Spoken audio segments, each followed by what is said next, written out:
And welcome everyone to another Logan Community Starcraft event. This is the very first game of the SC24Life Bronze and Silver League tournament. That's just a small local tournament for those people that just really love playing Starcraft.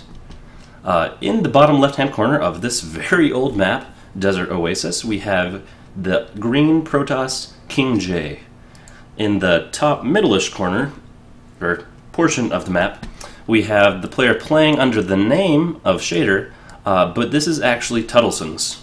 So Tuttlesons versus KingJ. Tuttlesons using Shader's account to play, because as we all know, Shader is clearly always a Protoss player, since everyone knows they're Bronze League and Silver League players. This matchup is actually always entertaining. TVP, I quite enjoy. Actually, let's be honest, I enjoy all the matchups, just for different reasons.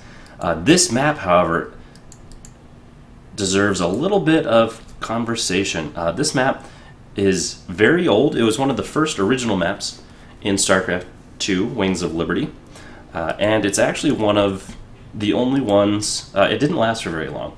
It's kind of got this bizarre circular pattern in it. So you have your main entrance, and then you go all the way up and around, and then you're at the middle of the map. Then you have to continue going all the way up and around. So it's got an incredibly long distance by foot and a relatively short distance by air. And in fact, for a little while, this was all connected, and Reaper harasses were crazy and out the wazoo.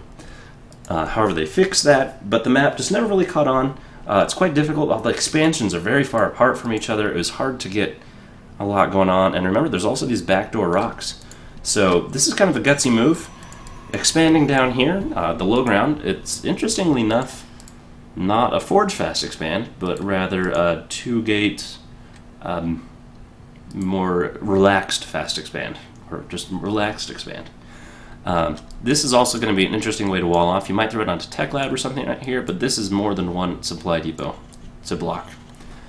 Looks like he's throwing down 2 racks, getting all his production started. He's got the orbital command coming in. Skipping out some of the first part of the game, because this is pretty standard as standard can be. Remember, more than 1 gate should be Cyber Core. Now going with the Forge. He has been doing pretty well on his probe production. It's got a little bit of a lead, likely because of that chrono boost. However, income-wise, it's actually going to be very similar, and or the Tuttleson is going to be a little bit ahead because mules are quite good. But every race works differently. So anyway, we have the Forge just about finished up.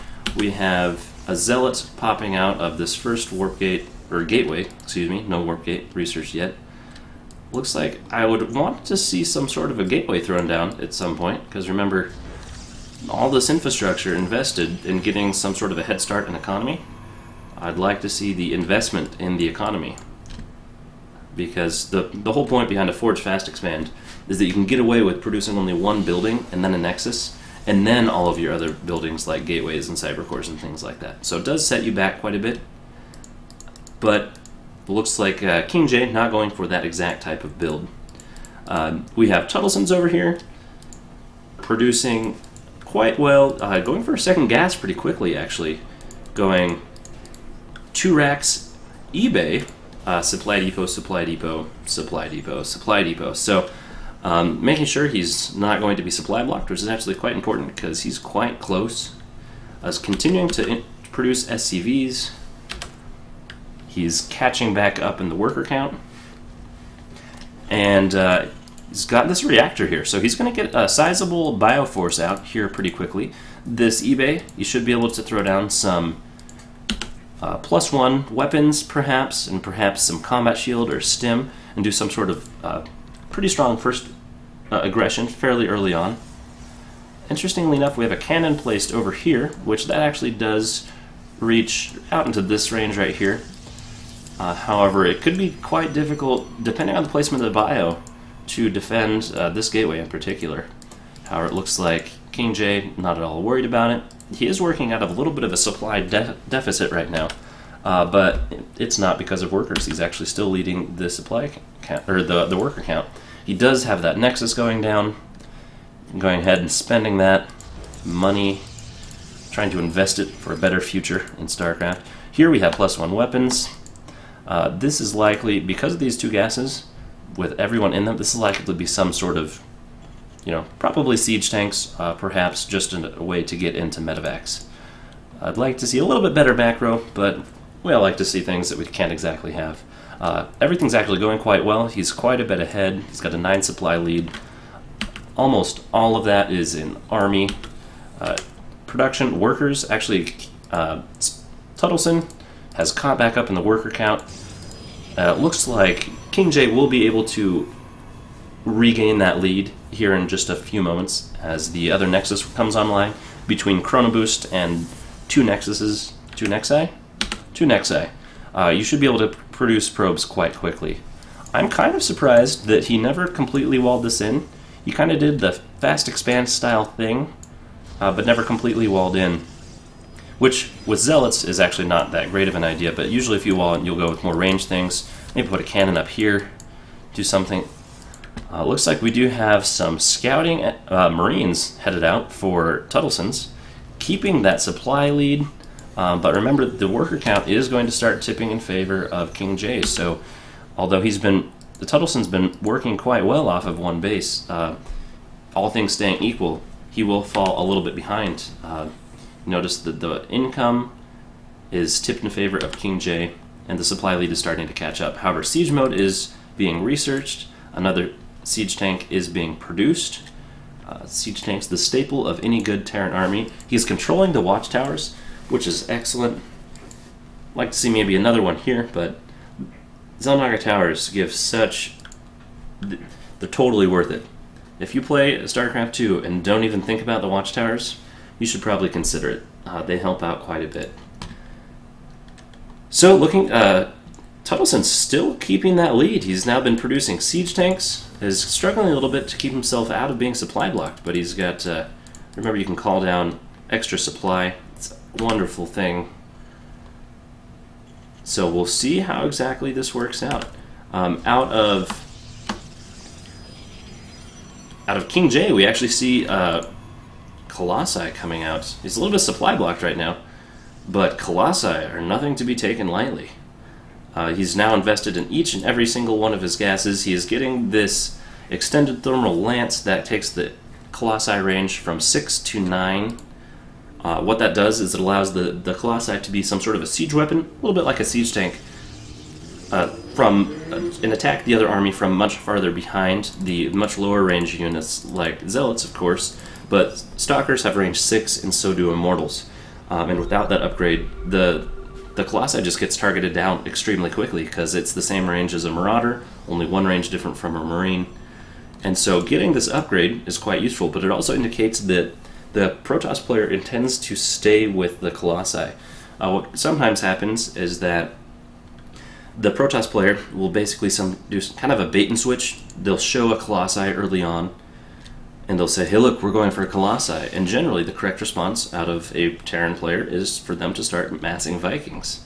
Because Vikings, Colossi count as an air unit, and Vikings are air-to-air or ground-to-ground only, depending on which mode they're in.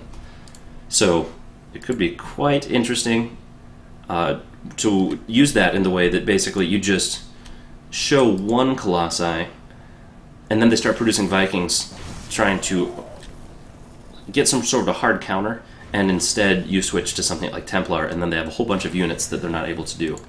We do have an expansion at the gold going down. So remember, these distances are extremely far apart. However, KingJ is looking like he's quite fine with this. He has enough sentries to be able to keep some Bile forces at bay.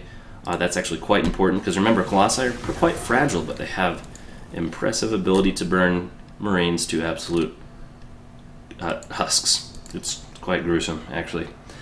We do have some Vikings coming out, which is going to work out quite well for the Terran army. However, you saw the income tab. KingJ is actually quite ahead. The supply is the same, so the army's supply for Tuttlesons is ahead, but KingJ has the economy lead. With this Colossi back here, there's no way for the Bio to stem forward and reach this. That's going to be quite difficult. He needs to pull back and get in range of his siege tanks. A lot of siege tanks to do a lot of work. The Stalkers are target firing the reactor here. Reactors take a long time to build, are high value targets, but he really should not be losing all of these units here.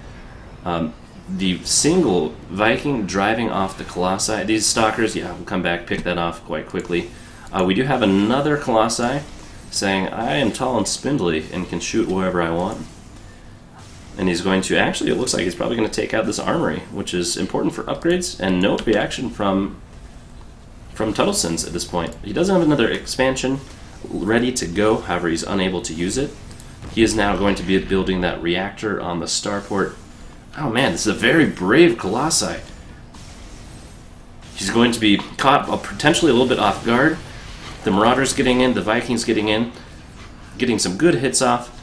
However, with the Stalkers now providing some support, they will be driven off. I'd like to see the siege tanks, maybe not so much here, as this is a little bit vulnerable from behind, but maybe a siege tank back here, a siege tank back here, maybe another one back here, depending on if they decide to come up. But notice this high ground ledge, and how KingJ is really trying to abuse that with the high ground advantage of the Colossus. He is starting to produce workers here. He's starting and continuing to rally additional units. Interesting, deciding to go with more Immortals rather than more Colossi. Noticing that siege tanks are quite good against all things ground, basically except for Colossi. So it'll be very interesting to see how this next engagement goes. This is actually a very close game. Look at the APM, almost exactly spot on. Army values, almost exactly spot on. The only difference is the worker count, where KingJ has a decisive lead. However, he is now supply blocked. Now, if he brought the siege tanks over here, he would actually be able to hit these units right now. But as it is, it's not a bad way to go. He wants to make sure that he's keeping everything safe. Oh, Immortal says, it's fine, guys. I'm an immortal. I can take it. Be interesting to see when this engagement happens. This is quite a bit of tension. Each player can see the other hanging out. Oh, can't quite see him. Neither of them. They just know that the other people are there.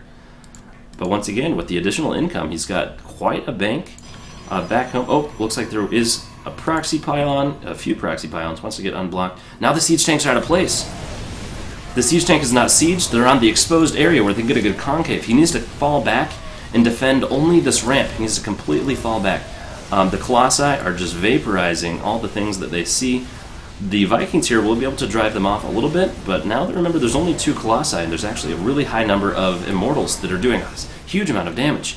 These need to come forward with this choke point. This is a great surround by the Protoss units, and I don't see how the Terran units would be able to fight this off. Remember, Immortals have plus damage to armored, which tanks and Marauders are both armored. These tanks coming forward too late, getting absolutely obliterated by Immortals. This medevac sadly has 2 Marauders inside it that are not able to participate, and at this point, while there is the siege tank back here, he's just not going to be able to hold off an army of this magnitude. That's right, firepower of this magnitude. So it was a wonderful game between Tuttleson and KingJ. It was actually quite close. It just came down to a little bit of control issues right at the very end. It just maybe not so much control as it was choice of engagement. So good game to KingJ. He'll be moving on in the winners bracket. And wishing our best luck to Tuttlesons. I just keep getting so caught up. It says Shader. I look up and I want to say Shader. It's Tuttlesons. Good luck in the losers bracket. We'd love to see some additional games. This was quite fun to watch, so stay tuned for more.